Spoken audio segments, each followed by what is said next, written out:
Aula de tecido nervoso, parte 2. Funções do sistema nervoso, divisão estrutural e os principais componentes, que são as células neuronais e células da glia, e nessa parte darei maior ênfase aos neurônios. O sistema nervoso apresenta algumas funções fundamentais, que são comunicação e coordenação de atividades. O sistema nervoso é responsável por compor uma rede de comunicação entre os órgãos e o sistema, estabelecendo troca de informações entre essas estruturas. O sistema nervoso é responsável por detectar, transmitir, analisar e processar informações de estímulos. Que estímulos são esses? Calor, luz, energia mecânica, energia química e outros. Também é um sistema responsável por organizar e coordenar as funções do organismo, funções específicas como função motora, funções viscerais, funções endócrinas e funções psíquicas. As funções do sistema nervoso, tanto central quanto periférico, variam desde reflexos simples, que são aqueles reflexos da medula, até operações bem complexas, como memória e aprendizado. O sistema nervoso é subdividido em duas partes e apresenta uma divisão estrutural ou anatômica em sistema nervoso central, composto pelo encéfalo e medula espinhal. O encéfalo é subdividido em cérebro, tronco encefálico e cerebelo. Além disso, o sistema nervoso também é dividido em sistema nervoso periférico. O sistema nervoso periférico é composto pelos gânglios e pelos nervos. Os nervos são os nervos cranianos e os nervos espinhais, e os gânglios são agregados de células nervosas responsáveis por estabelecer a conexão ou a rede neural. O sistema nervoso é composto por dois principais componentes, que são células neuronais e células gliais. Os neurônios são responsáveis pela unidade funcional do sistema, tanto central quanto periférico. São células especializadas em receber, processar e conduzir impulsos, formam uma rede de comunicação integrada entre os próprios neurônios e entre os neurônios e outras células do organismo, e células especializadas em estabelecer ou desenvolver sinapses. Por outro lado, as células da glia são responsáveis por manter a homeostase do sistema nervoso, tanto central quanto periférico.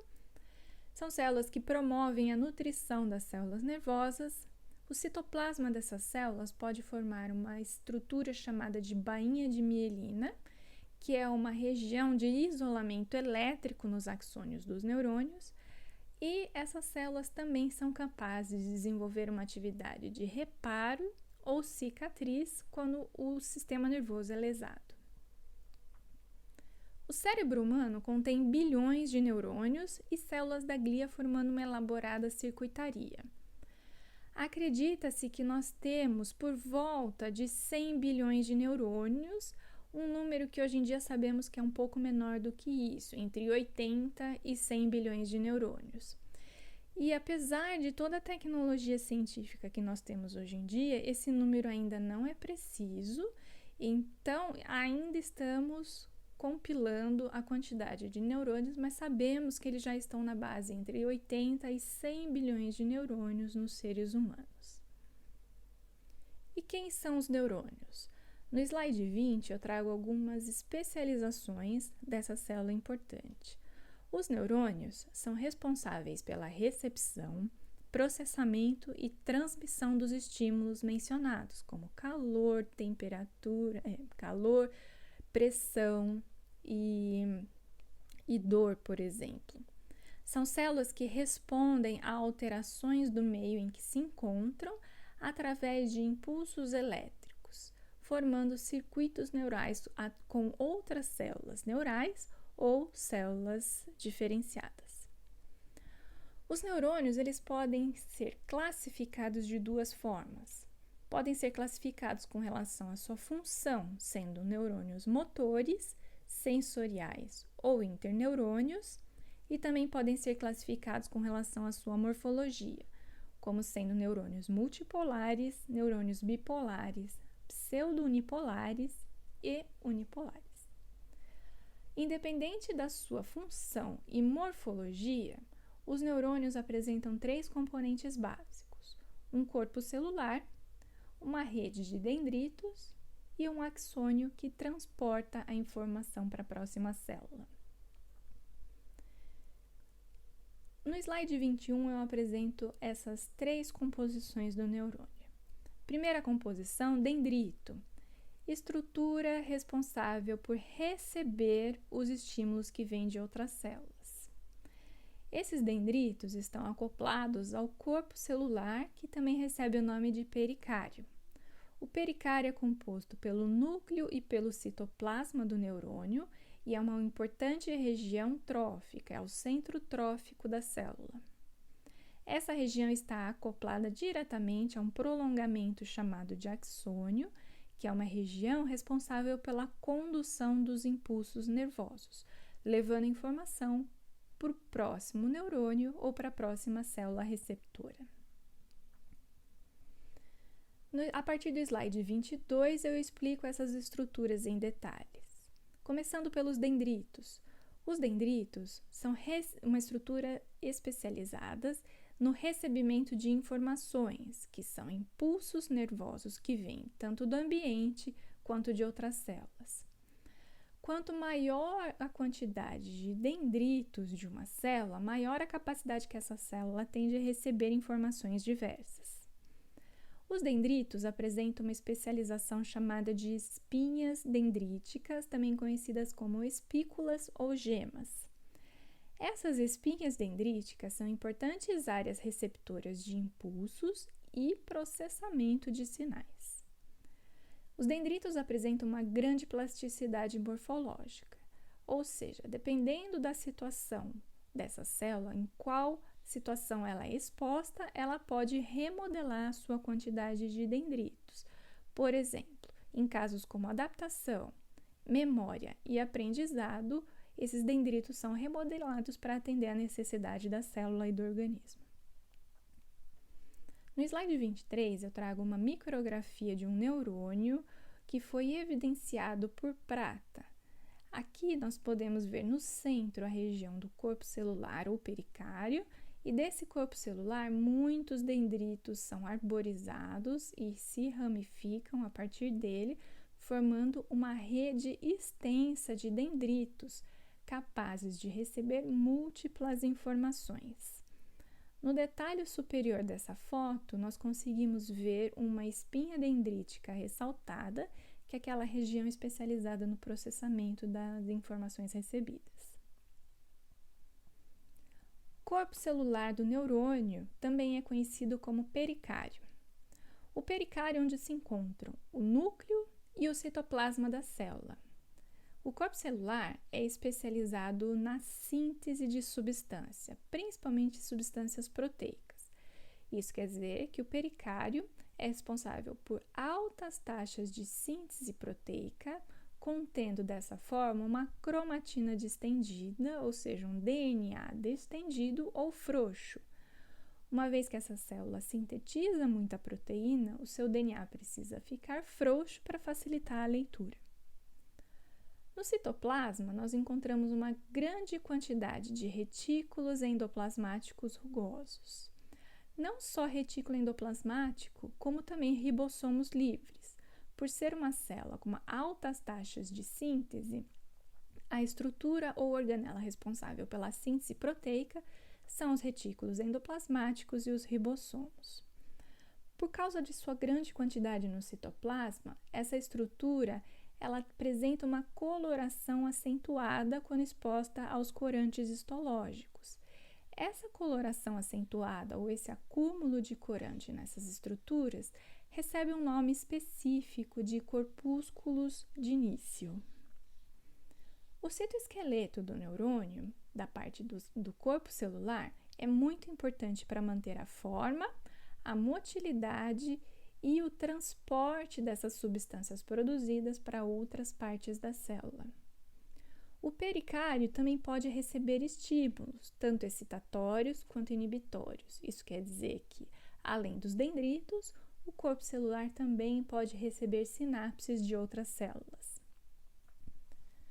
No slide 25, eu aponto novamente essa estrutura especializada chamada de corpúsculo de início, composta por ribossomos e retículo endoplasmático rugoso altamente corados com os corantes histológicos. No slide 26, outras micrografias também com corante histológico mostrando o acúmulo nessas regiões, onde tem retículo endoplasmático rugoso, mais ribossomos livres. Na micrografia de baixo, que é uma fotomicrografia de microscópio eletrônico de transmissão, nós podemos ver a grande quantidade de retículo endoplasmático rugoso e ribossomos livres no citoplasma da célula neuronal. Esse conjunto é responsável pela alta produção de proteínas, como, por exemplo, os neurotransmissores. Por fim, o terceiro componente de um neurônio é o seu axônio. Os axônios apontados pelas setas azuis são estruturas únicas nessas células. Eles podem ou não serem mielinizados, dependendo do comprimento desse axônio. Os axônios surgem da região do corpo celular numa estrutura específica chamada de cone de implantação. Esses axônios têm altas taxas de movimentação de organelas e moléculas, fazendo dois fluxos, o fluxo anterógrado e o fluxo retrógrado. Isso quer dizer que as substâncias produzidas no pericário são transportadas até os terminais axônios nos fluxos anterógrados e substâncias são trazidas de volta para o corpo celular através de fluxos retrógrados. No slide 28, eu apresento um esquema mostrando em azul um axônio que pode fazer contato com dendritos de uma célula receptora, que nesse caso é uma célula pós-sináptica. Aqui nesse esquema, no slide 28, eu mostro um único axônio fazendo 5 contatos sinápticos com as espinhas dendríticas da célula pós-sináptica. No slide 29, eu apresento uma célula, que é a célula de Purkinje, um neurônio do cerebelo. Pode-se observar que essa célula tem uma árvore dendrítica altamente arborizada, ou seja, uma célula especializada no recebimento de múltiplas informações. Essa árvore dendrítica é conectada ao pericário e do pericário surge um prolongamento único, que é o seu axônio. Os neurônios são classificados quanto à sua função e morfologia. Com relação à função, eles podem ser neurônios sensoriais, ou seja, aqueles neurônios que recebem estímulos sensoriais do ambiente ou do próprio organismo.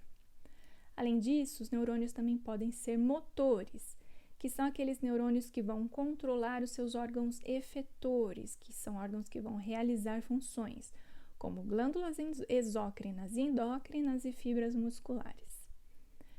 Esses neurônios também podem ser classificados como interneurônios, pois estabelecem conexões entre outros neurônios, como se fosse um adaptador, formando circuitos neurais.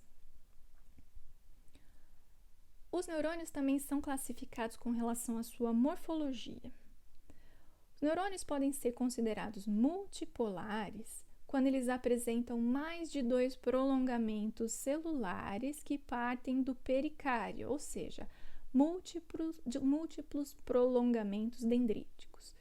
Aqui no esquema, no slide 31, tem o corpo celular com ramificações independentes de vários dendritos partindo desse pericário. O neurônio multipolar é exemplificado no slide 32. Um exemplo disso são as células piramidais do córtex. Aqui eu apresento na seta indicada em amarelo o corpo celular de um neurônio piramidal, evidenciado pela impregnação por prata, mostrando que ele tem esse corpo celular em forma de pirâmide, por isso que ele recebe esse nome de piramidal. A seta vermelha indica o axônio único que é derivado dessa célula, Mas o importante para a classificação morfológica são os dendritos, apresentados em uma múltipla rede de dendritos derivados de vários prolongamentos provenientes do corpo celular. Os neurônios também podem ser classificados com relação à sua morfologia como bipolares. Os neurônios bipolares apresentam um único prolongamento que sai do corpo celular e esse prolongamento, o dendrito, vai dar origem a uma arborizada rede dendrítica, mas esse prolongamento único, que é o dendrito, é suficiente para classificar essa célula como bipolar. Então, tem um único dendrito e um único axônio. Um exemplo dessa célula bipolar é encontrado nos neurônios da retina. No slide 34, eu mostro uma micrografia feita por técnica de imunofluorescência, mostrando em amarelo, a seta amarela mostra o corpo celular de uma célula bipolar da retina. Na parte de cima, indicada pela seta azul, tem o seu único prolongamento dendrítico e esse prolongamento é arborizado. E do outro lado, na outra extremidade da célula, o único prolongamento axônico que leva a informação para a célula seguinte. Outra classificação quanto à morfologia é o neurônio pseudomultipolar. Esses neurônios também podem ser conhecidos como pseudo-unipolares, dependendo da literatura consultada. A característica desse neurônio é que existe um único prolongamento saindo do corpo celular que se subdivide em duas porções. Então, esse prolongamento apontado na seta preta no slide 35 vai se subdividir de forma independente entre outros dois prolongamentos. Um deles vai gerar a árvore dendrítica e o outro o axônio único. Um exemplo desse tipo de morfologia é encontrado nos neurônios do gânglio da base, mostrado aqui no slide 36. A seta amarela indica o corpo celular de um neurônio da base, a seta branca indica o seu prolongamento único e as setas pretas indicam a ramificação desse prolongamento único, dando origem aos axônios e aos dendritos.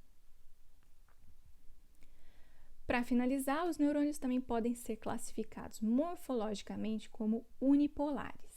Os neurônios unipolares apresentam o corpo celular e um prolongamento único que se ramifica em dendrito e axônio. Essa subdivisão entre dendrito e axônio ela é visualmente indefinida. Sem colorações específicas, nós não sabemos, pela morfologia, o que vai ser um dendrito e o que vai ser um axônio.